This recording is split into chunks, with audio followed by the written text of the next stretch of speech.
امام علی علیہ السلام کی خدمت میں ایک شخص آ کے کہنے لگا، یا علی، سوچ کیا ہے اور انسان اپنی سوچ پہ قابو کیسے پائے؟ جیسے ہی یہ پوچھا گیا تو امام علی علیہ السلام نے فرمایا، اے بندہ خدا، یاد رکھنا، سوچ بیج کی مانند ہے۔ جس طرح سے ایک بیج کے اندر درخت کو پوشیدہ رکھا، ویسے ہی ہر سوچ میں انسان کی منزل، کامیابی اور کردار کو قائم کیا۔ کبھی کامیاب انسان سوچ کے ساتھ ہی آنے والی منزل کو دیکھ لیتا ہے اور ناکام انسان اس سوچ کی خوشی میں گم ہو کر اس منزل کو دیکھ نہیں پاتا اور یوں وہ ناکام ہو بیٹھتا ہے۔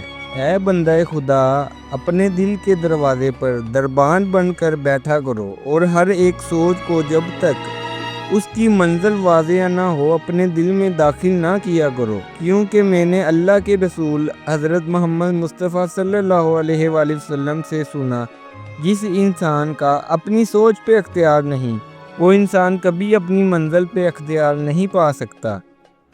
یہ سن کر وہ شخص کہنے لگا، یا علی، میرا اپنی سوچ پہ اختیار نہیں رہتا اور یوں میں اپنے کام و منزل سے بھٹک جاتا ہوں۔ بات جب یہاں تک پہنچی تو امام علی علیہ السلام نے فرمایا، اے بندہ خدا، اگر تم اپنی سوچ پہ اختیار حاصل کرنا چاہتے ہو تو رات کو سونے سے پہلے سورۃ فاتحہ کو 9 مرتبہ پڑھا کرو اور پھر اللہ سے دعا مانگا کرو، اے اللہ، جس سوچ کے پیچھے جو منزل چھپی ہے مجھے پہلے سے دکھا دے۔ اور صبح اٹھنے کے بعد بھی 9 مرتبہ سورۃ فاتحہ پڑھ کے دن کا آغاز کیا کرو۔